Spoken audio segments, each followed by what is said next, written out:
According to Reader's Digest, 39% of primary doctors think their patients receive unnecessary medical care. Suppose a sample of 380 primary care doctors was taken.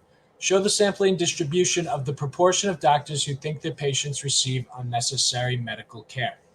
So the response of a primary care doctor to this question is binomial.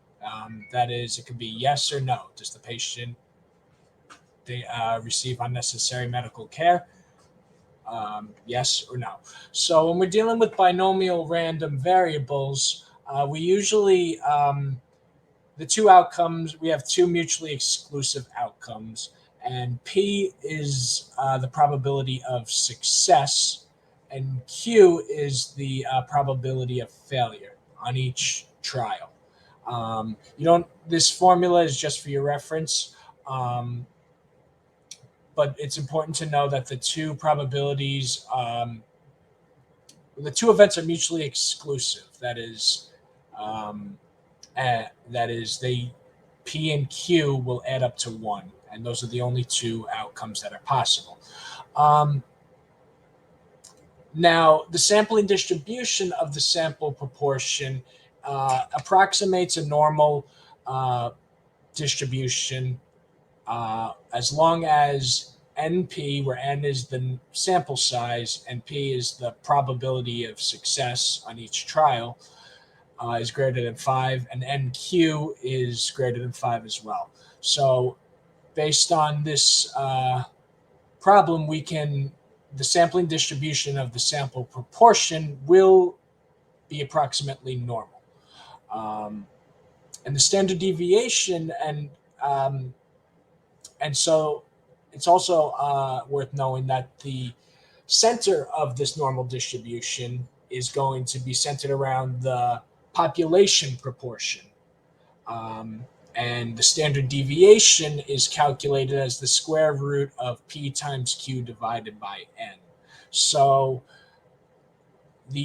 with different sample sizes, the standard deviation of the sampling distribution will vary. However, the center of the distribution will still lie on the population proportion, which is 39% or 0.39 in this problem. So the second question is, what is the probability that the sample proportion will be within plus or minus 0.03 of the population proportion? Because this is a normal distribution, we can calculate the z-values for each of the points of interest. So we do this. So basically, the z-value will be 0.39 minus 0.3 minus 0.39. So it's negative 0.03 over the standard deviation and positive 0.03 over the standard deviation. And the z-values are plus and minus 1.2. Now, to calculate the probability of getting within that range, these z-tables, which you'll see in a lot of textbooks, they will give the area under the curve to the left of the z-value. So I know you can't see it here, but the area under the curve left bound for negative 1.2 is 0.1151, and the area under the curve to the left of 1.2 is 0.8849. To get the area between the 2 points, we subtract the area under the curve, the left-bound area under the curve of the smaller z-value from the left-bound area under the curve from the larger z-value. That's because the area under the curve, left-bound area under the curve for the larger z-value also includes the left-bound area under the curve for the smaller z-value. So doing this, we get the area between the 2 points, area under the curve between the 2 points is 0.7698. And this is a similar question. What is the probability that the proportion will be within plus or minus 0.05 of the population proportion? So same as before, the z value for negative 0.05 is negative 2.0, and the z value for plus 0.05 is positive 2.0. Same as before, we're going to calculate the area under the curve between these 2 points as 0.9544.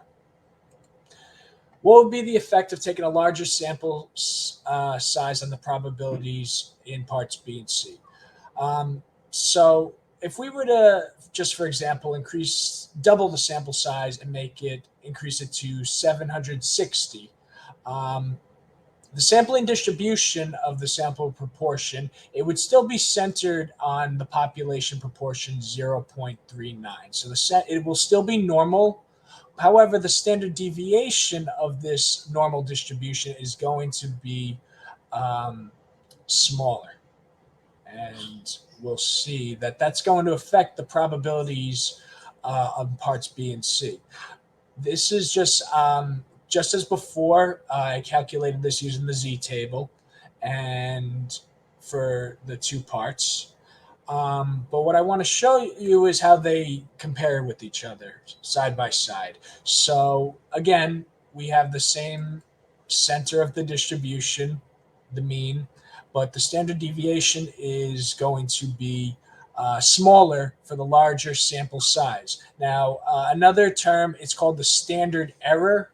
That is another way of describing the standard deviation of the sampling distribution, which is different from the standard deviation of the population, and such that the standard deviation of the sampling distribution is going to vary depending on the size of the sample we have, assuming we take it from the same population. Now, this is just a little visual for you. The orange curve is this sampling distribution for the larger sample size, 780, and the blue curve is for the smaller sample size of 380. I'm sorry, 760 is the larger sample size. And you can see here, I drew roughly where, hypothetically the intervals will be. Notice how the